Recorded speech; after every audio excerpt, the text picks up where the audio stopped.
স্বাগত জানাচ্ছি বিরতিহীন রাত ৯টায় বাংলাদেশে। আপনাদের সাথে আছি আমি মাহমুদা মৌমিতা এবং আমি অনিমেষ কর। শুরুতেই জানিয়ে দেব শিরোনাম। বিএনপির জনসমর্থনে সরকারের ভয় দেখেন ফখরুল, জিতবে আওয়ামী লীগ, কাদেরের দাবি।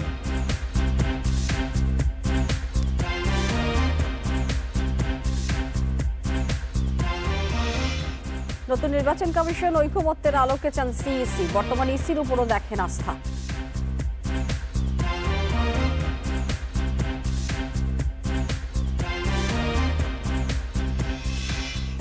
হাই স্কুলে নিয়োগ বদলিতে ঘুষ ১৫ লাখ টাকা পর্যন্ত, তথ্য টিআইবির নাকচ করছে মন্ত্রণালয়।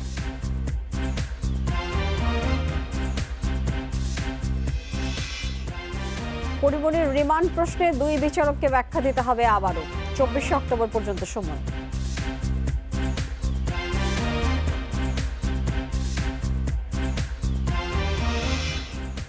বিমানবন্দরে করোনা টেস্টের ফল গ্রহণে রাজি আরব আমিরাত, প্রবাসীদের যেতে বাধা কাটল।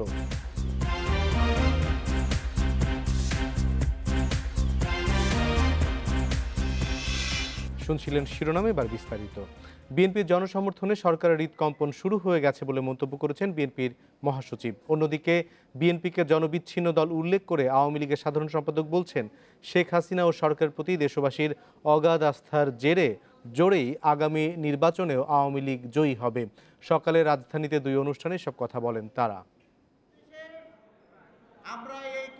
জাতীয় প্রেস ক্লাব মিলনায়তনে ঢাকা মহানগর বিএনপির এক অনুষ্ঠানে দলের মহাসচিব মির্জা ফখরুল ইসলাম আলমগীর অভিযোগ করেন, আওয়ামী লীগ রাষ্ট্রের সব গণতান্ত্রিক প্রতিষ্ঠান ধ্বংস করে দিচ্ছে। বলেন, সরকার একেবারেই জনসমর্থনহীন। এ সময় আন্দোলনের প্রস্তুতির কথা উঠে আসে তার বক্তব্যে। বিএনপি জেগে উঠছে, এই যে আমাদের ভারপ্রাপ্ত চেয়ারম্যান সাহেবের তত্ত্বাবধানে যে নতুন করে বিএনপিকে সাজানো হচ্ছে, কমিটি গঠন করা হচ্ছে, এতে করে নতুন জোয়ার সৃষ্টি হয়েছে, নতুন প্রাণের সৃষ্টি হয়েছে বন্ধুগণ। সেই জন্যই আজকে তাদের আবার হৃদকম্প উপস্থিত হয়েছে, কারণ তারা ভয় পেয়েছে, কাঁপছে, এই জন্য তারা বিএনপির উপরে চড়াও হয়ে আক্রমণ করছে। এদিকে আগামী জাতীয় নির্বাচনে আওয়ামী লীগের জয়ের বিষয়ে আত্মবিশ্বাসী দলের সাধারণ সম্পাদক ওবায়দুল কাদের।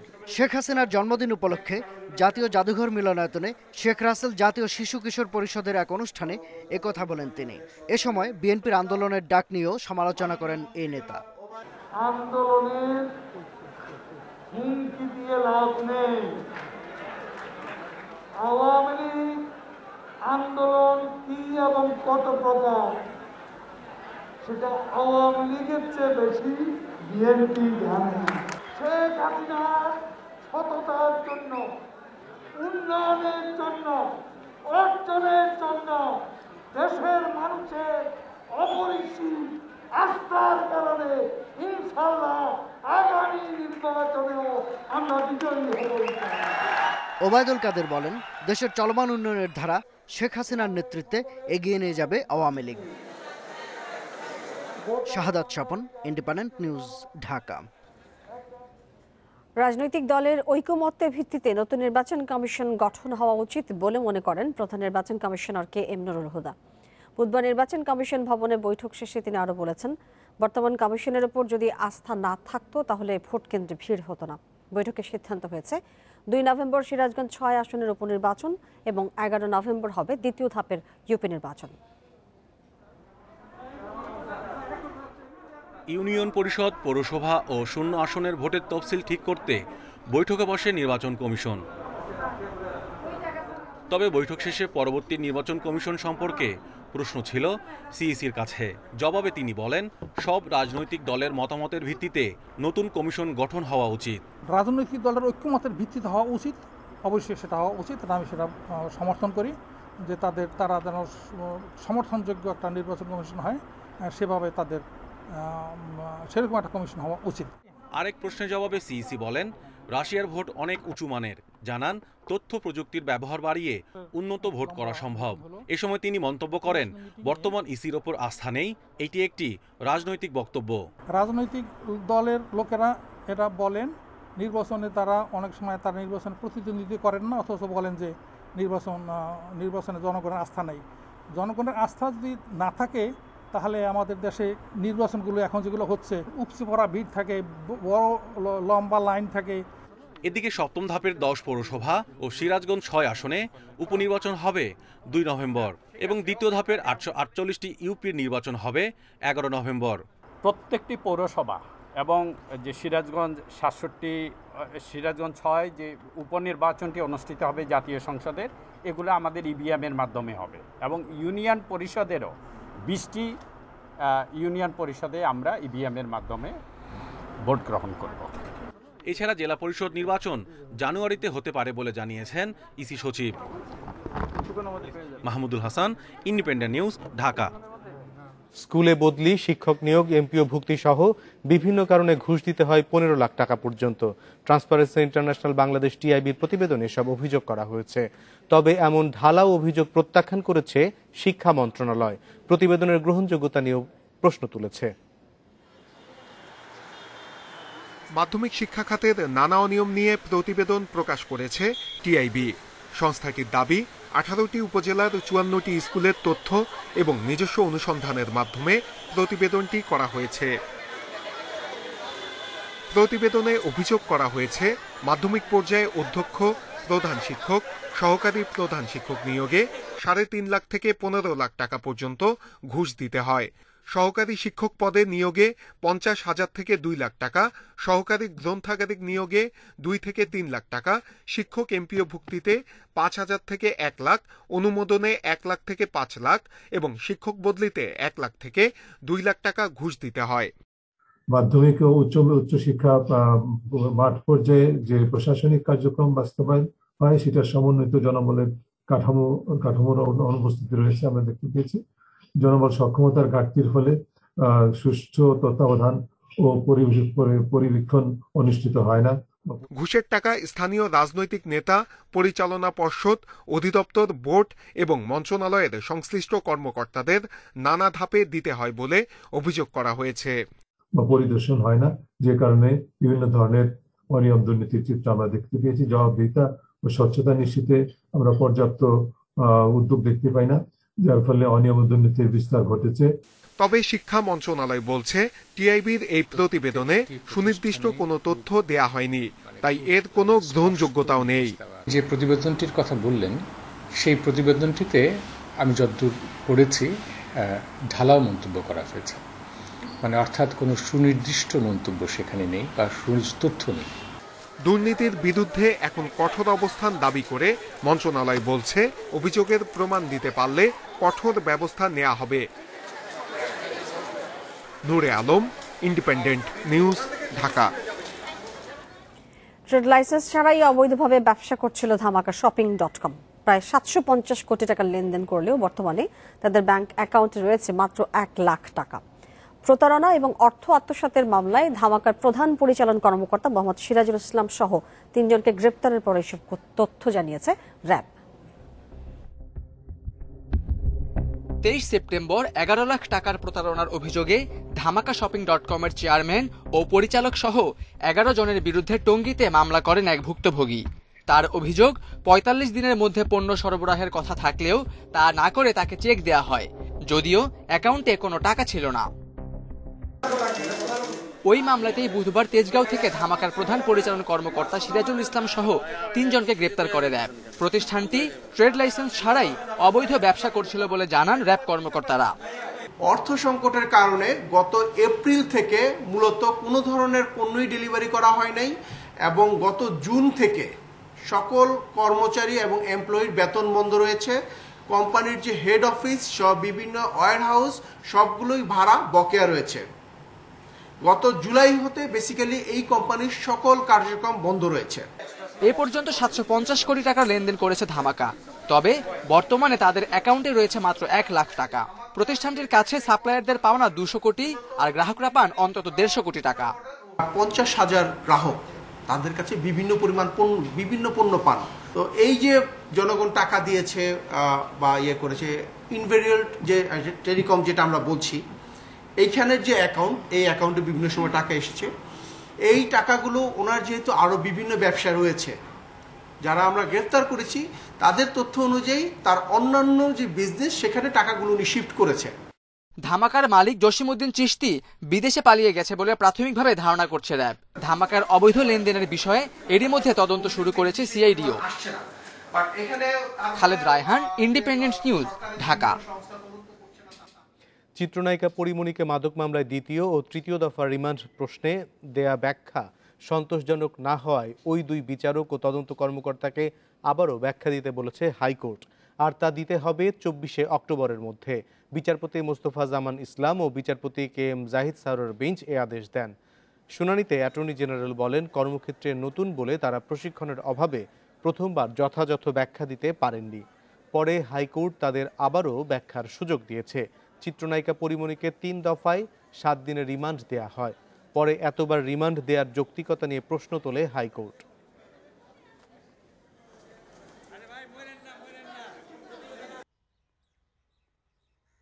যে ব্যাখ্যাটা প্রদান করলেন সেই ব্যাখ্যাটা আদালতের কাছে যেমন আজকে সন্তোষজনক মনে হয়নি। ভুল বা ক্ষমা যেটাই হয়েছে ওনাদের পক্ষে সেটার পক্ষেই স্যার বলেছেন, এবং স্যার বলেছেন যে কোর্ট তখন বলেছেন যে আচ্ছা ঠিক আছে, যেটাতেই আপনাদের বক্তব্য সেটা লিখিত আকারে দেন, কারণ লিখিত আকারে দিলে এটা নথিতে থাকবে, দেন কোর্টের জন্য একটা সুবিধা হবে যে কোনো ডিসিশনে পৌঁছাতে। ডিজিটাল নিরাপত্তা আইনের মামলায় বিতর্কিত ইসলামী বক্তা কাজী ইব্রাহিমকে 2 দিনের রিমান্ডে দিয়েছে আদালত। সকালে রাজধানীর মোহাম্মদপুর থানায় মামলাটি করে ডিবি। সোমবার রাতে লালমাটি এলাকা থেকে ইব্রাহিমকে আটক করে ডিবির সাইবার অ্যান্ড স্পেশাল ক্রাইম বিভাগ। সে সময় পুলিশের উপস্থিতির খবরে ফেসবুক লাইভে ডিবি পুলিশকে নিয়ে অশোভন মন্তব্য করার অভিযোগ আনা হয়েছে তার বিরুদ্ধে। সম্প্রতি করোনার টিকা নিয়ে তার নানা বক্তব্য ভাইরাল হয়েছে। পুলিশ জানিয়েছে তিনি সামাজিক যোগাযোগ মাধ্যমে যেসব বিতর্কিত বক্তব্য রেখেছেন তা নিয়ে পর্যালোচনা চলছে।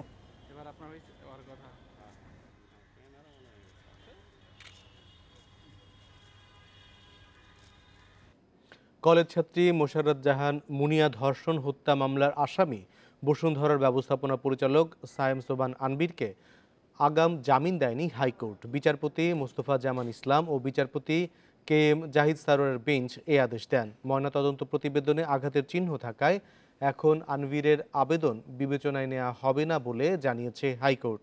তবে 6 সপ্তাহের আগাম জামিন পেয়েছেন মামলার আরেক আসামি আনবিরের স্ত্রী সাবরিনা। গুলশানের ফ্ল্যাট থেকে 26শে এপ্রিল উদ্ধার হয় মুনিয়ার মরদেহ। পরে আনবিরের বিরুদ্ধে গুলশান থানায় আত্মহত্যা প্ররোচনার মামলা হলে তা থেকে অব্যাহতি পান তিনি। পরে মুনিয়াকে ধর্ষণের পর হত্যার অভিযোগে বসুন্ধরার চেয়ারম্যান আকবর সোবহান ও MD সায়েম সোবহান আনবির সহ 8 জনের বিরুদ্ধে মামলা হয় 6 সেপ্টেম্বর।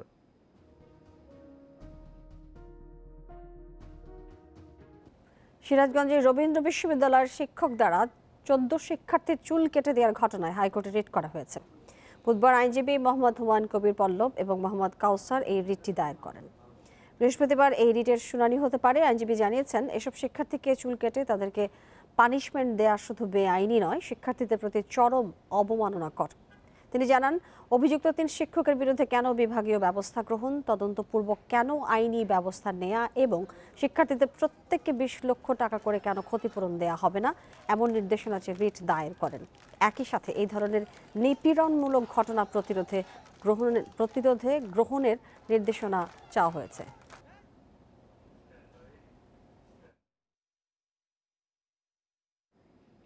সিরাজগঞ্জে রবীন্দ্র বিশ্ববিদ্যালয়ে শিক্ষার্থীদের চুল কেটে দেওয়ার ঘটনায় অভিযুক্ত শিক্ষক সহকারী প্রক্টর ফারহানা ইয়াসমিনকে স্থায়ীভাবে বহিষ্কারের দাবিতে দ্বিতীয় দিনের মতো বিক্ষোভ হয়েছে। চুল কেটে দেওয়ার প্রতিবাদে 16 শিক্ষার্থী আমরণ অনশন শুরু করেছে। ঘটনা তদন্তে 5 সদস্যের কমিটি গঠন করেছে বিশ্ববিদ্যালয় কর্তৃপক্ষ। বুধবার সকাল থেকে চুল কেটে দেওয়ার ঘটনায় অভিযুক্ত শিক্ষক ফারহানা ইয়াসমিনের স্থায়ীভাবে বহিষ্কারের দাবিতে বিভিন্ন স্লোগান দেয় শিক্ষার্থীরা। তাদের অভিযোগ, দীর্ঘদিন ধরে শিক্ষার্থীদের নানাভাবে লাঞ্ছিত করেন ফারহানা ইয়াসমিন। অভিযুক্ত শিক্ষকের স্থায়ী বহিষ্কারের দাবি জানান শিক্ষার্থীরা। ফার্স্ট পেজ থেকে আমাদের 3 বছর থেকে আমাকে না আমার বিভিন্ন বন্ধুকে কাউকে না কাউকে তিনি বিভিন্নভাবে মানসিকভাবে টর্চার করে আসে সবসময়। ওনার বহিষ্কার মানে একদম স্থায়ীভাবে বহিষ্কার, আমরা ওনাকে রবীন্দ্র বিশ্ববিদ্যালয়ে চাই না। এদিকে চুল কেটে দেওয়ার প্রতিবাদে 16 শিক্ষার্থী ক্যাম্পাসে আমরণ অনশন শুরু করেছে। তাদের মধ্যে 3 শিক্ষার্থী অসুস্থ হলে একজনকে হাসপাতালে ভর্তি করা হয়। আমাদের যেটা দাবি ছিল সেটা মানা হয় না, এই জন্য আমরা আমরণ অনশনে বসেছি এবং যতক্ষণ না পর্যন্ত আমাদের দাবি মানা হবে ততক্ষণ আমরা আমাদের এই আমরণ অনশন চালিয়ে যাব। চুল কাটার ঘটনায় তদন্ত কমিটি গঠন করেছে বিশ্ববিদ্যালয় কর্তৃপক্ষ। আমরা সেই অভিযুক্ত শিক্ষককে ডেকেছি এবং আমরা ভিকটিম ছাত্রদেরকে ডেকেছি, তাদের মতামত নিয়েছি এবং তারপর আমরা একটা বিশেষ সিদ্ধান্তে পৌঁছাই, যার প্রেক্ষিতে কিন্তু অভিযুক্ত শিক্ষক তার দায় স্বীকার করে নিয়ে 3টি পদ থেকে তিনি নিজেই পদত্যাগপত্র জমা দেন। একটি তদন্ত কমিটি গঠন করা হয়েছে এই বিষয়ে 5 সদস্যের এবং আমরা সবাই এটা নিয়ে কাজ করছি। আন্দোলনরত শিক্ষার্থীদের অভিযোগ, গত 26 সেপ্টেম্বর সাংস্কৃতিক ঐতিহ্য ও বাংলাদেশ অধ্যয়ন বিভাগের প্রথম বর্ষের ফাইনাল পরীক্ষার হলে প্রবেশের সময় 16 শিক্ষার্থীর চুল কেটে দেন শিক্ষক ফারহানা। মঙ্গলবার 3 পদ থেকে সরে দাঁড়িয়েছেন অভিযুক্ত শিক্ষক। Independent news desk. অবশেষে খুলল জট। সন্ধ্যা থেকে শাহজালাল আন্তর্জাতিক বিমানবন্দরে আনুষ্ঠানিকভাবে করোনা পরীক্ষা শুরু হয়েছে। আমিরাত কর্তৃপক্ষের অনুমোদন পেয়েছে দেশের 6টি ল্যাব। দুবাইয়ে প্রথম ফ্লাইট রাত 1:30টায়। করোনা পরীক্ষার ফি ধরা হয়েছে 1600 টাকা। বিমানবন্দরে করোনা পরীক্ষার ল্যাব বসানোর সিদ্ধান্ত হয় 1 মাস আগে। এরপর ল্যাব চালুর বিষয়ে ঘোষণা আসে কয়েক দফা, কিন্তু স্থান নির্বাচন সহ দেখা দেয় নানা জটিলতা। পরে বিমানবন্দরের ভেতর 3 দিনে ল্যাব বসানো হয়, তবে আমিরাতের অনুমোদন পাওয়া যায়নি বলে শুরু হয়নি পরীক্ষা। আমি অন্যান্য সব এয়ারলাইন্সকে বলে দিয়েছি, তারা যদি কোনো তাদের প্যাসেঞ্জার পিসিআর টেস্ট করা থাকে তাহলে আজকে থেকে তারা নিতে পারবে, কারণ আমরা অনেক দিন অপেক্ষা করেছি এই শুভ লক্ষ্য ইয়ার কন্টের জন্য। আমরা আজকে অত্যন্ত খুশি, মানে আমি আপনাদেরকে সামনে এসেছি এটাই বলার জন্য যে আমাদের যাত্রীরা আজকে বাংলাদেশ থেকে ইউএইতে যাওয়ার অনুমোদন পেয়েছে। কর্তৃপক্ষ বলছে যাত্রীদের কমপক্ষে 8 ঘন্টা আগে বিমানবন্দরে আসতে হবে। আনুষঙ্গিক প্রক্রিয়া শেষ করে নমুনা দিতে হবে 6 ঘন্টা আগে। র্যাপিড পিসিআর নয়, করোনা পরীক্ষা হবে আরটিপিসিআর পদ্ধতিতে। স্যাম্পল কালেকশন থেকে রেজাল্টটা দেওয়ার জন্য 3 ঘন্টা করে সময় পাচ্ছেন। এটা এর ভিতরে যে কোনো যাত্রীকে আসতে হবে, বাট যে কোনো যাত্রী যদি 3 ঘন্টার পরে আসে তখন কিন্তু সে পাবে না, সে কিন্তু ফ্লাইট মিস করবে। এটা হলো যাত্রীর উপর নির্ভর করবে। এদিকে যাত্রীদের করোনা পরীক্ষার জন্য পুরোপুরি প্রস্তুত 6টি প্রতিষ্ঠান। আরটিপিসিআর মেশিন বসছে 12টি। নমুনা সংগ্রহ করা হবে 10টি বুথে। প্রতি ঘন্টায় 1000 যাত্রীর করোনার নমুনা পরীক্ষার সক্ষমতা আছে এখানে। আমরা জাস্ট গ্রিন সিগন্যালের অপেক্ষা ছিলাম, তো আজকে ক্লিয়ারিফিকেশন হয়ে গেল। আমাদের আজকে থেকে শিডিউল দিলে আমরা আজকে থেকে টেস্ট রান করার জন্য 100% প্রস্তুত। ট্রাফিকের কারণে কোনো প্যাসেঞ্জার হয়তো আসতে পারলো না, তখন আমাদের কাছে র্যাপিড পিসিআর মেশিন আছে, সেটা 15 মিনিটের মধ্যে আমরা রিপোর্ট দিতে সক্ষম। সংযুক্ত আরব আমিরাতে যেতে 48 ও 6 ঘন্টা আগের করোনা নেগেটিভ রিপোর্ট লাগে। সে দেশে ফেরার অপেক্ষায় প্রায় 2 লাখ প্রবাসী। Hasan Misbah, independent news, Dhaka. দেশে করোনায় 6.5 মাসের মধ্যে সর্বনিম্ন 17 জনের মৃত্যু হয়েছে গত 24 ঘন্টায়। এর আগে 21শে মার্চ 16 জনের মৃত্যুর খবর দিয়েছিল স্বাস্থ্য অধিদপ্তর। মৃতদের মধ্যে পুরুষ 10 জন এবং নারী 7 জন। এ নিয়ে মোট প্রাণহানি দাঁড়ালো 27,487 জনে। স্বাস্থ্য অধিদপ্তর জানিয়েছে 821টি ল্যাবে 28,599 নমুনা পরীক্ষায় সংক্রমণ ধরা পড়েছে 1,178 জনের। পরীক্ষা বিবেচনায় শনাক্তের হার 4.12%। এতে দেশে মোট করোনা আক্রান্তের সংখ্যা দাঁড়ালো 15,55,051 জনে।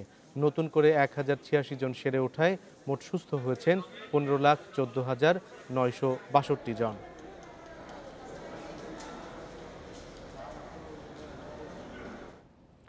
স্বাস্থ্য অধিদপ্তরের তথ্য মতে 1 সপ্তাহে ঢাকাতেই ডেঙ্গু আক্রান্ত হয়েছে 1,216 জন। এর মধ্যে ঢাকা দক্ষিণে 786 জন, অর্থাৎ দিনে গড়ে 113 ডেঙ্গু রোগী শনাক্ত হচ্ছে ঢাকা দক্ষিণে। কিন্তু মেয়র তাপসের দাবি, দিনে ডেঙ্গু আক্রান্তের সংখ্যা 25-এর নিচে নেমে এসেছে। বলছেন স্বাস্থ্য অধিদপ্তরের তথ্য ভুল রয়েছে। প্রথমে আগস্ট, পরে সেপ্টেম্বরের মধ্যে ডেঙ্গু নিয়ন্ত্রণে আনার ঘোষণা দেয় 2 সিটি কর্পোরেশন। কিন্তু এখনও প্রতিদিনই 2 শতাধিক ডেঙ্গু রোগী শনাক্ত হচ্ছে। হাসপাতালগুলোতে প্রতিদিনই বাড়ছে রোগীর চাপ। গত 24 ঘন্টায় শুধু মিটফোর্ড হাসপাতালেই ভর্তি হয়েছে 42 ডেঙ্গু রোগী, যার বেশিরভাগই ঢাকা দক্ষিণ সিটি কর্পোরেশনের বাসিন্দা। দ্বিতীয় ডোজ দেওয়ার কারণে আমার জ্বর আসছে। 4 দিন বাসায় ছিলাম, নাপা খাইছি, দিয়ে জ্বর কমে না।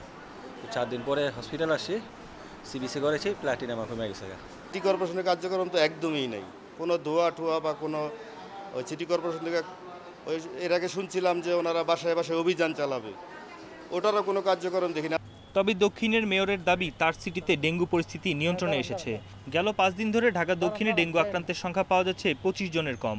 যদিও দেখা যাচ্ছে যে এখনও 200-র ঘরে প্রত্যেক দিন রোগী ভর্তি হচ্ছে, কিন্তু আমরা প্রত্যেক দিনই এই পরিসংখ্যানগুলো নিচ্ছি, যাচাই বাছাই করছি এবং গত 5 দিন ধরে আমরা প্রত্যেক দিনই 20-এর ঘরে আমাদের রোগী পেয়েছি ঢাকা দক্ষিণ সিটি কর্পোরেশন এলাকায়, সুতরাং নিয়ন্ত্রণে রয়েছে।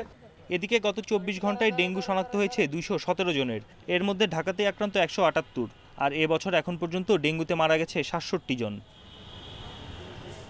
বন ইবনে কামাল, ইন্ডিপেন্ডেন্ট নিউজ, ঢাকা। 9 বছরেও শেষ হয়নি কক্সবাজারের রামু বৌদ্ধবিহার ও সংখ্যালঘুদের বসতিতে হামলার মামলার বিচার। বৌদ্ধপল্লীতে আতঙ্ক কাটলেও হামলার ক্ষত শুকায়নি এখনও। মামলায় আটককৃতদের সবাই জামিনে রয়েছে। মামলার দীর্ঘসূত্রতায় ন্যায় বিচার পাওয়া নিয়ে শঙ্কায় ভুক্তভোগীরা। 2012 সালের 29 সেপ্টেম্বর ধর্মীয় অনুভূতিতে আঘাতের অভিযোগ তুলে রাতের আধারে রামু ও খেয়া টেকনাফের বৌদ্ধবিহার ও সংখ্যালঘুদের বসতিতে হামলা, লুটপাট, অগ্নিসংযোগ করে দুষ্কৃতিকারীরা। সেই ঘটনায় 375 জনের নাম উল্লেখ সহ 15,182 জনের বিরুদ্ধে 19টি মামলা দায়ের হয়। পরবর্তীতে 18 মামলায় 945 জনের বিরুদ্ধে অভিযোগপত্র দেয় পুলিশ। তবে 9 বছরেও মামলার বিচার শেষ না হওয়ায় হতাশ ভুক্তভোগীরা। বিচার প্রক্রিয়া চলছে কিন্তু ধীর গতিতে, এর কোনো আমরা সমতা পাচ্ছি না। যারা ঘটনা ঘটিয়েছে তাদের মধ্যে আবার অনেককেই মামলার আসামি করা হয়নি। এ নিয়ে একটা সংশয় রামুতে রয়েই গেছে। মামলার দীর্ঘসূত্রিতায় ভুক্তভোগীরা সাক্ষ্য দিতে আগ্রহ পাচ্ছে না বলে দাবি কেন্দ্রীয় সীমা বিহারের এই অধ্যক্ষের। দীর্ঘসূত্রিতার কারণে প্রথম দিকে যে গতিটা ছিল ভুক্তভোগীদের মধ্যে সেটা কিন্তু অনেকটা ভাটা পড়েছে। নানা সমীকরণ যোগ করে হিসেব নিকেশ খসে এখন কিন্তু অনেকে সাক্ষ্য দেওয়ার ক্ষেত্রে কিন্তু আর এগুতে চায় না। রাষ্ট্রপক্ষের আইনজীবী বলছেন, সাক্ষ্য গ্রহণ দ্রুত শেষ করা গেলে হামলাকারীদের বিচার নিশ্চিত করা সম্ভব। তাদেরকে সাক্ষী থেকে সম্পূর্ণ পুলিশি সুরক্ষা দেওয়া হবে। এই মামলা ভবিষ্যৎ নিয়ে আমি খুবই আশাবাদী। সাক্ষীরা যদি ঠিকমতো তাদের সাক্ষী যদি ঠিকমতো উপস্থাপন কোর্টের মধ্যে করতে পারেন তাহলে আমি এই মামলার নিয়ে বিচারে সম্পূর্ণ আশাবাদী ইনশাআল্লাহ। সংখ্যালঘুদের রক্ষায় হামলাকারীদের দ্রুত বিচার নিশ্চিতের দাবি ভুক্তভোগীদের। তৌফিকুল ইসলাম, ইন্ডিপেন্ডেন্ট নিউজ, কক্সবাজার। রাত 9টায় বাংলাদেশের এই পর্যায়ে খেলার খবর জানিয়ে দিচ্ছে শিরোনামগুলো। টি-20 বিশ্বকাপে মাহমুদুল্লাহর ট্রাম্প কার্ড মুস্তাফিজ, বোলিং আক্রমণে অধিনায়কের আস্থা, ব্যাটসম্যানদের দায়িত্ব নেওয়ার তাগিদ।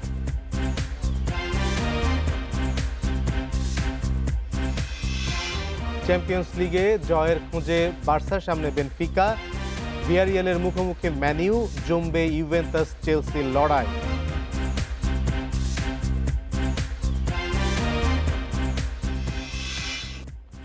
বিশ্বকাপে মাহমুদুল্লাহ ট্রাম্প কার্ড মুস্তাফিজ, বোলিংয়ে বৈচিত্র্য থাকলেও ব্যাটসম্যানদের বাড়তি দায়িত্ব নেওয়ার তাগিদ অধিনায়কের। ওপেনারদের নিয়ে খুব একটা দুশ্চিন্তা নেই, সঠিক সময়ে জ্বলে উঠবেন সাকিব, বিশ্বাস মাহমুদুল্লাহর। 2 পর্বের ধারাবাহিকের আজ শেষ পর্ব। আইপিএলে মরুর বুকে ঝড় তুলছেন মুস্তাফিজ, স্লোয়ার কাটারে প্রতিপক্ষের ব্যাটারদের নাবিশ্বাস তুলছেন। বাংলার আরেক প্রতিনিধি সাকিব পাচ্ছেন না ম্যাচ, তাতে সবার মতো মাহমুদুল্লাহর মন খারাপ। তবে সাকিবের উপর অধিনায়কের রয়েছে অগাধ বিশ্বাস। I think Mustafiz will be our trump card. Unluckily হয়তো বা সাকিব ম্যাচ পাচ্ছে না, বাট আমি খুবই আশাবাদী, কারণ we all know about his capability, his allrounding capability. আর নো ডাউট বাংলাদেশের 1 নম্বর প্লেয়ার এবং ওয়ার্ল্ড ক্রিকেটেও 1 নম্বর অলরাউন্ডার। অধিনায়ককে ভরসা দিচ্ছেন মুস্তাফিজ। শরীফুল, সাইফুদ্দিন, নাসুমরা বোলিং ইউনিটকে দিয়েছেন বৈচিত্র্য। বাড়তি দায়িত্ব নিতে হবে শুধু ব্যাটারদের। আমাদের বোলিং ইউনিটের ভ্যারাইটিটা আমাদের এই মুহূর্তে বেশ ভালো আছে। বোলিং ইউনিটটা খুব ভালো পারফর্ম করছে, তাদের আত্মবিশ্বাসটাও খুব ভালো। আমি যেটা আগেও মেনশন করলাম যে ব্যাটসম্যানদের প্রবলি একটু বাড়তি দায়িত্ব নিতে হবে, স্পেশালি যখন আমরা টাফ অপোনেন্টের এগেনস্টে খেলবো, টপ র্যাঙ্ক টিমের এগেনস্টে খেলবো, তো তখন হয়তো প্রবলি আমাদের 170, 80, 190 রানও চেস করতে হতে পারে। তবে কোথায় যেন শূন্যতা থেকে যাচ্ছে। অন্য দলগুলো যখন একাধিক লেগ স্পিনার রেখেছে, টাইগারের স্কোয়াডে বিপ্লবকে রাখা হয়েছে স্ট্যান্ড বাই। টি-20তে স্পেশালি লেগ স্পিনার একটি কার্যকরী অপশন থাকে। বাট এই মুহূর্তে প্রবাবলি আমাদের সেই অপশানটা যেহেতু নেই, কারণ হচ্ছে যে যারা টিমের মধ্যে আছেন তারা নিজেদের পারফরমেন্স এবং যোগ্যতা দিয়েই কিন্তু টিমে জায়গা করে নিয়েছেন। বিশ্বকাপের মঞ্চে পাওয়া যাচ্ছে না তামিমকে। ওপেনিংয়ে লিটন নাইম ঢুকছেন। অস্ট্রেলিয়া নিউজিল্যান্ড সিরিজে ওরা ম্যানেজমেন্টের দুশ্চিন্তা বাড়িয়েছে। জাস্ট একটা ম্যাচের ব্যাপার, একটা ম্যাচে যদি আমাদের টপ অর্ডারটা ভালো ব্যাটিং স্টার্ট করে বা আমাদের একটা ভালো শুরু এনে দেয় তাহলে ওই কনফিডেন্সটা সবার ভিতরে ছড়িয়ে যাবে। অস্ট্রেলিয়া নিউজিল্যান্ড সিরিজে টিম কম্বিনেশন পেয়ে গেছে ম্যানেজমেন্ট।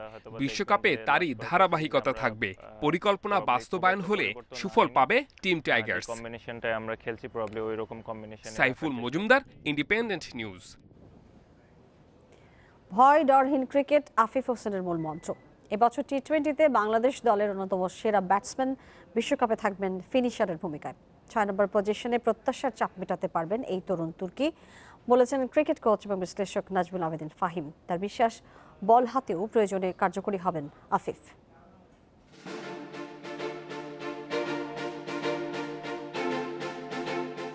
দৃষ্টিনন্দন drive, slog hitting, pulling বা uppercut, Afif Hossain genuine stroke maker. টি20-র কমপ্লিট প্যাকেজ, বাংলার নিউ সেন্সেশন, শর্টার ফরম্যাটের অটো চয়েস। ধারাবাহিকতায় উপরের সারিতে আফিফ, ঘরে বাইরে ওর সাহসী ব্যাটিং আশার ফুল ফুটিয়েছে।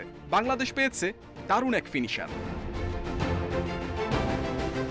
এবছর 16 টি20-তে প্রায় 24 গড়ে আফিফের 260 রান, স্ট্রাইক রেটে অন্যদের থেকে এগিয়ে। প্রথম বিশ্বকাপের জন্য রোমাঞ্চ নিয়ে অপেক্ষা। ওমান অচেনা, তবে আমিরাতের কন্ডিশন আফিফের পরিচিত। টি10 লিগের অভিজ্ঞতা দেবে অ্যাডভান্টেজ। বাংলা টাইগার্সে খেলে ফিনিশিং দক্ষতা ভালোই দেখিয়েছেন ওখানে। 6 নম্বর পজিশন আফিফের জন্য ম্যাচ পরিস্থিতি বুঝে এগুতে পারে। আস্কিং রেটের সাথে তাল মিলিয়ে রান তোলাই ওর দায়িত্ব। বড় মঞ্চে চাপ নিতে পারবেন তো? ও চাইলে একটা ইনিংস রিবিল্ড করতে পারে, ও চাইলে ভালো একটা জায়গা থেকে খুব কুইকলি রান করতে পারে, ধরে খেলতে পারে, নিচে খেলতে পারে, এয়ারে খেলতে পারে, সব রকমের খেলা খেলতে পারে। এখন ডিপেন্ড করবে ও কত ভালো খেলবে, ডিপেন্ড করবে কিন্তু ওর উপর। সিনিয়র লেভেলে শুরুর ভেলকি স্পিন দিয়ে বিপিএল অভিষেকে ফাইফার আফিফের ক্যারিয়ার বেস্ট। সম্প্রতি খুব একটা বোলিংয়ে দেখা যায় না, তবে প্রয়োজনে ঠিকই ওকে কাজে লাগাতে পারবেন রিয়াদ। আফিফ যথেষ্ট স্মার্ট বোলার, ও খুব স্কিলফুল বোলার না, বাট ও খুব স্মার্ট বোলার। ও জানে যে কোন জায়গায় কেমন করে বল করতে হয়।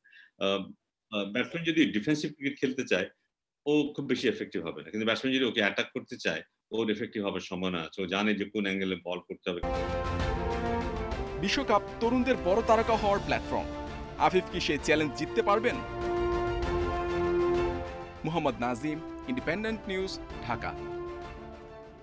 চোট কাটিয়ে প্রত্যাবর্তনের ম্যাচে তামিমের ব্যাটে আসেনি বড় রান। নেপালের এভারেস্ট প্রিমিয়ার লিগে অভিষেক ইনিংসে মাত্র 12 রানে আউট টাইগার তারকা। যদিও তার দল ভাইরা হওয়া গ্ল্যাডিয়েটর্স জিতেছে 6 উইকেটে।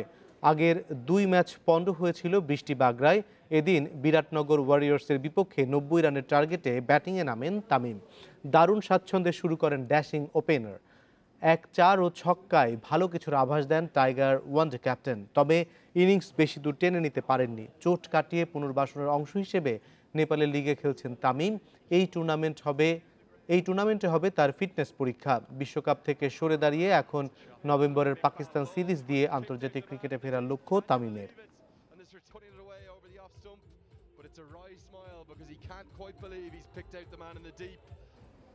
সাফ চ্যাম্পিয়নশিপের শিরোপার স্বপ্ন নিয়ে মালদ্বীপে বাংলাদেশ দল মঙ্গলবার পৌঁছে পরদিনই মাঠের প্রস্তুতি শুরু করেছে লাল সবুজরা।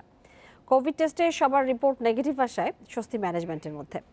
বিকেলে অনুশীলনে নেমে পড়ে ব্রুজনের দল। ওয়ার্ম আপ, ফিটনেস ট্রেনিংয়ের পর বল পজিশন এবং ফিনিশিং নিয়ে আলাদা কাজ করেছে কোচিং স্টাফ। 1 অক্টোবর শ্রীলঙ্কার বিপক্ষে ম্যাচ দিয়ে শুরু হবে বাংলাদেশের সাফ মিশন।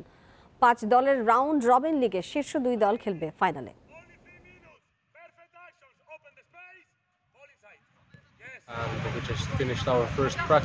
প্রথম দিনের অনুশীলন বেশ ভালো হয়েছে।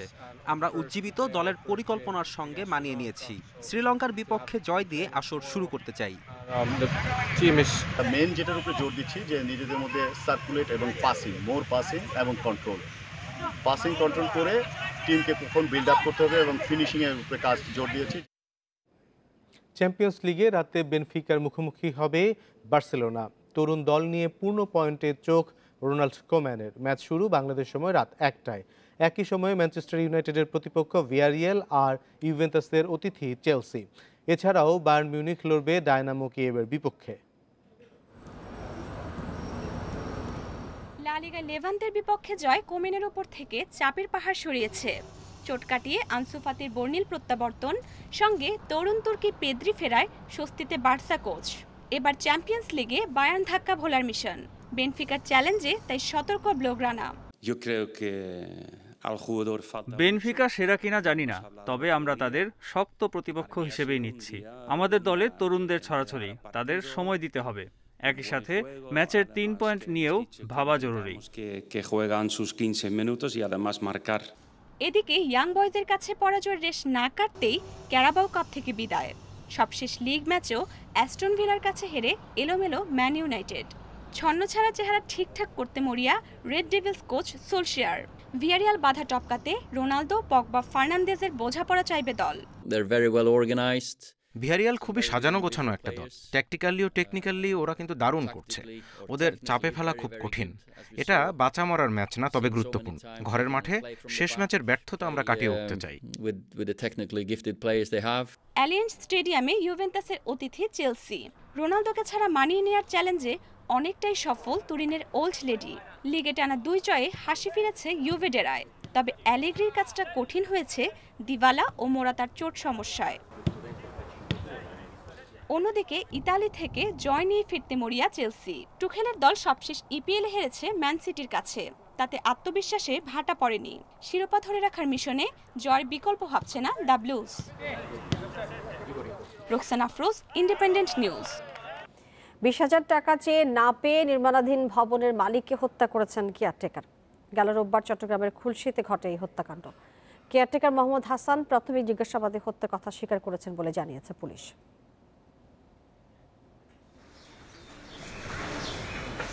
নগরীর খুলশীতে নির্মাণাধীন এই ভবনের মালিক ছিলেন নেজাম পাশা। গ্রামের বাড়ি ফটিকছড়ি থেকে আসা যাওয়া করে নির্মাণ কাজ তদারকি করছিলেন নিজেই। রোববার সন্ধ্যার পর নিখোঁজ হন তিনি। পরদিন সকালে ভবনের পাশেই পাওয়া যায় তার মরদেহ। ঘটনার পর থেকেই পলাতক কেয়ারটেকার হাসানকে ধরতে অভিযানে নামে পুলিশ। মঙ্গলবার রাতে নগরীর রিয়াজউদ্দিন বাজারের তামাকুমন্ডি লেইন থেকে গ্রেপ্তার করা হয় তাকে। আমাদের এসি বাইজিদ গোস্তামি, শাহ আলম, ওসি খুলশী এবং আমাদের খুলশী থানার একটা চৌকুশ টিম, সাব ইন্সপেক্টর আনোয়ারের নেতৃত্বে তারা অসম্ভব পরিশ্রম করছে এই সময়ের মধ্যে আসামি ধরার ক্ষেত্রে। এবং আসামিকে আমরা কালকে রাতে আসামিকে ধরি। পুলিশ বলছে কেয়ারটেকার হাসানের 20,000 টাকা দরকার ছিল। এজন্য মালিক অসুস্থ বলে তার ছেলেদের ফোন দিয়ে টাকা দাবি করেন, কিন্তু টাকা না পেয়ে নেজামকে শ্বাসরোধ করে হত্যা করেন হাসান। এখন আমরা যেটুকু বুঝছি যে টাকার জন্যই সে হত্যাকাণ্ড করেছে। সে হয়তো ধারণা করেছিল যে তার কাছে টাকা পাবে, এই ভিকটিমের কাছে টাকা পাবে, কিন্তু তার পকেটে ওইরকম টাকা ছিল না, সে পায় নাই। এটা হলো এর বক্তব্য। হাসানের সঙ্গে আর কেউ ছিল কিনা এবং হত্যার প্রকৃত কারণ জানতে তদন্ত চলছে বলে জানিয়েছে পুলিশ। Independent news desk. চাঁপাইনবাবগঞ্জের শিবগঞ্জে পদ্মা নদীতে নৌকা ডুবে শিশুসহ 4 জনের মৃত্যু হয়েছে। নিখোঁজ রয়েছে 8 জন। বুধবার দুপুরে পাকা ইউনিয়নের 10 রশিয়া এলাকায় এই ঘটনা ঘটে। স্থানীয়রা জানান, বগলাউড়ি থেকে 30 থেকে 35 জন যাত্রী নিয়ে একটি নৌকা শিবগঞ্জে যাচ্ছিল। 10 রশিয়া এলাকায় পৌঁছলে বৈরী আবহাওয়ায় উল্টে যায় নৌকাটি। এতে বেশিরভাগ যাত্রী সাঁতরে তীরে উঠলেও নিখোঁজ হয় 12 জন। পরে স্থানীয়রা ইয়াসমিন ও মাইশা নামের 2 জনের মরদেহ উদ্ধার করে।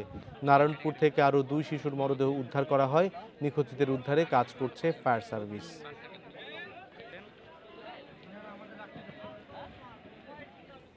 ঢাকা বিমানবন্দরের রপ্তানি কার্গো ভিলেজের বিস্ফোরক চিহ্নিতকরণ স্ক্যানার ইডিএস মেশিনের 2টিই নষ্ট।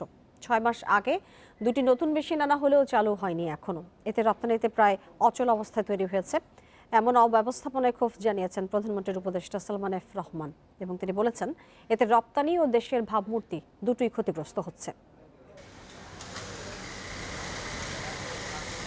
করোনার অচল অবস্থা কাটিয়ে ঘুরে দাঁড়াচ্ছে ইউরোপ আমেরিকার অর্থনীতি।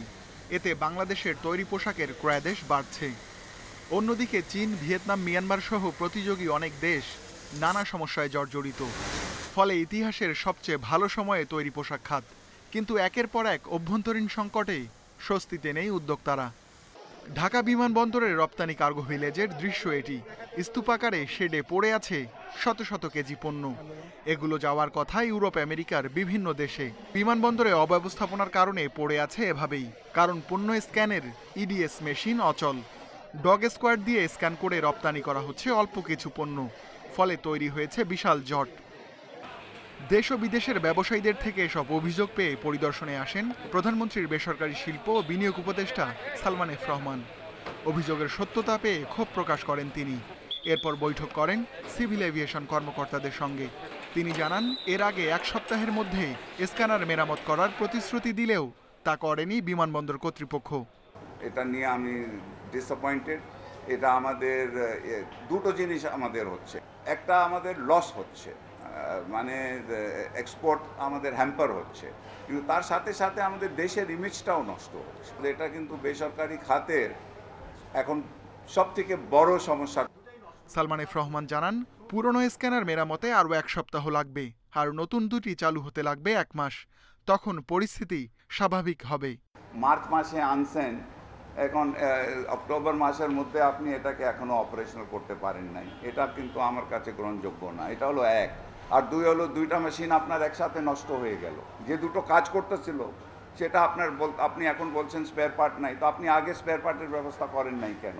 তো ডেফিনেটলি এখানে আমার মতে আর এখানে অ্যাকাউন্টেবিলিটি করতে হবে। এখানে তো কেউ অ্যাকাউন্টেবল না। তবে বিমানবন্দর কর্তৃপক্ষের আশ্বাসে সন্তুষ্ট হননি প্রধানমন্ত্রীর উপদেষ্টা।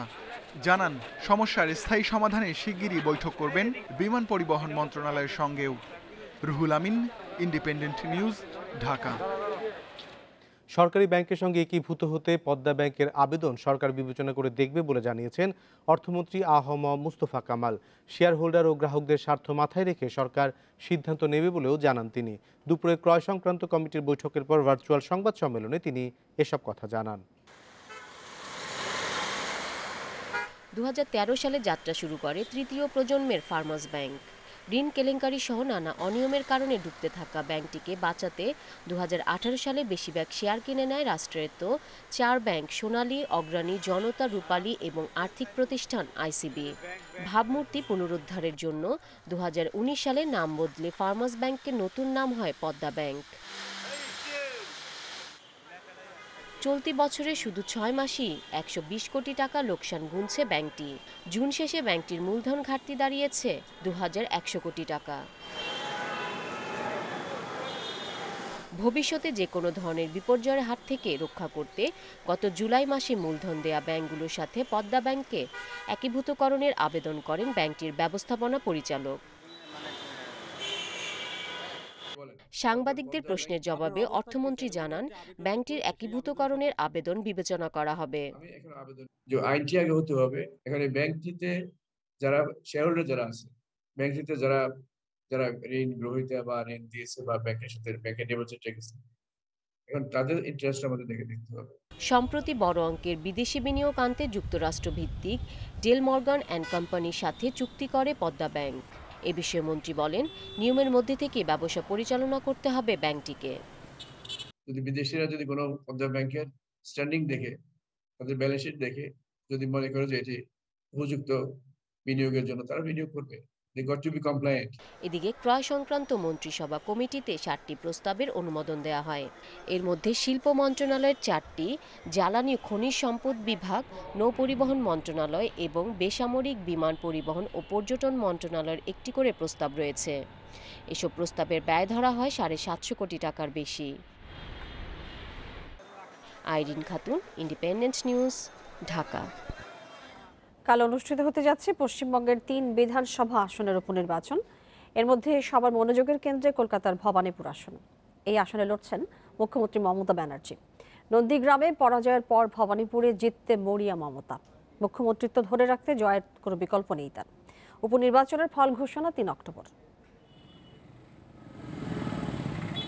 ভারতে উগ্র হিন্দুত্ববাদী দক্ষিণপন্থী রাজনীতির প্রবাদ পুরুষদের বেশিরভাগেরই আবাসস্থল ভবানীপুর। শ্যামাপ্রসাদ মুখার্জির কেন্দ্র ভবানীপুরে তার নামেই রাস্তা। তার বাবা পণ্ডিত আশুতোষ মুখোপাধ্যায়ের নামে কলেজ, সব ভবানীপুরে। এবার সেই ভবানীপুর আসনেই পশ্চিমবঙ্গের মুখ্যমন্ত্রী মমতা ব্যানার্জির অগ্নি পরীক্ষা। মুখ্যমন্ত্রিত্ব ধরে রাখতে গেলে জয়ের বিকল্প নেই তার। অবশ্য 2011 সাল থেকে এই কেন্দ্রেরই বিধায়ক মমতা। তাকে জেতাতে মাঠে নেমেছে গোটা মন্ত্রিসভা। মমতার বিরুদ্ধে লড়ছেন বিজেপির প্রার্থী প্রিয়াঙ্কা টিব্রেওয়াল এবং বাম প্রার্থী শ্রীজীব বিশ্বাস। দক্ষিণ কলকাতার বাণিজ্যিক কেন্দ্র এই বড়বাজার। ধর্মীয় স্থান, শপিং মলে ভরা ভবানীপুরে ভোটারদের বেশিরভাগই মমতাকে আবারও মুখ্যমন্ত্রী পদে দেখতে চান। রাজ্য সরকারের কর্মকাণ্ডে খুশি তারা। দিদির জন্য আশা করি আমাদের বাংলার অনেক মানুষই উপকার পাচ্ছে, তারাও হয়তো নিশ্চয়ই খুশি। তো আমি চাই দিদি প্রত্যেক বাড়ি আসুক। গত বিধানসভা ভোটে ভবানীপুরে জয় পান কৃষিমন্ত্রী শোভনদেব চট্টোপাধ্যায়। নন্দীগ্রামে মমতার পরাজয়ের পর 21শে মে বিধায়ক পদ থেকে ইস্তফা দেন শোভনদেব। সাংবিধানিক নিয়ম মেনে 5ই নভেম্বরের মধ্যে বিধায়ক পদে নির্বাচিত হতে হবে মমতা ব্যানার্জিকে। নন্দীগ্রাম বিধানসভা নির্বাচনের ফলাফল থেকে শিক্ষা নিয়ে তৃণমূল কংগ্রেস ভবানীপুর আসন জিততে মরিয়া। নিশ্চিত জয়ের এই আসন তৃণমূলের, তবুও কোথাও প্রচারে বা নির্বাচনী প্রক্রিয়ায় কোনো ফাঁক রাখতে চাইছে না তৃণমূল। Joydeep Sarkar, Independent News, Kolkata. কাল যুক্তরাজ্যে মুক্তি পাচ্ছে জেমস বন্ড সিরিজের নতুন cinema No Time to Die. এই উপলক্ষে মাদাম তুসো জাদুঘরে প্রদর্শিত হচ্ছে 6 জেমস বন্ডের মোমের ভাস্কর্য। লন্ডনের রয়্যাল অ্যালবার্ট হলে মঙ্গলবার সিনেমার প্রিমিয়ার দেখতে আসেন ডিউক ও ডাচেস অব ক্যামব্রিজ সহ জনপ্রিয় তারকারা। Bond, any thug can kill. I have to know I can trust you. Well, I understand double O's have a very short life expectancy. কর্নায় 3 বার পিছিয়ে বড় পর্দায় আসছে জেমস বন্ড সিরিজের নতুন cinema No Time to Die. এতে অভিনয় করেছেন James বন্ডের 24তম সিরিজ স্পেকটারের Daniel Craig. Now they're just floating in the ether. When her secret finds its way out, James Bond. অভিনয় করেছেন অস্কার জয়ী রামি মালেক। আর 60 বছরের ইতিহাসে 007 চরিত্রে প্রথমবার কৃষ্ণাঙ্গ নারী এজেন্ট পেতে যাচ্ছেন বন্ড ভক্তরা।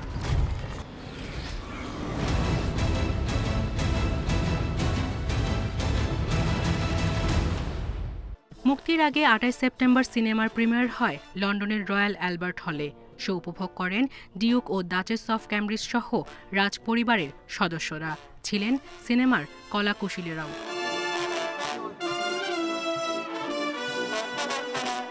সিনেমা মুক্তি উপলক্ষে মাদাম তুসো জাদুঘরে প্রদর্শিত হয় এই পর্যন্ত অভিনয় করা 6 জেমস বন্ড তারকার মোমের ভাস্কর্য। তারা হলেন Sean Connery, George Lazenby, Roger Moore, Timothy Dalton, Pierce Brosnan ও ড্যানিয়েল ক্রেইগ। এদিকে যুক্তরাষ্ট্রের লস অ্যাঞ্জেলসে হয়ে গেল জেমস বন্ডের ব্যবহৃত 35টি যানবাহনের প্রদর্শনী। যুক্তরাষ্ট্রে সিনেমাটি মুক্তি পাবে 8 অক্টোবর। সায়রা খান, ইন্ডিপেন্ডেন্ট নিউজ। এই ছিল রাত 9টায় বাংলাদেশের আয়োজন। আরো বিস্তারিত জানতে চোখ রাখুন ফেসবুক, ইউটিউব এবং টুইটারে। সাথে থাকার জন্য আপনাদের সবাইকে ধন্যবাদ জানাচ্ছি।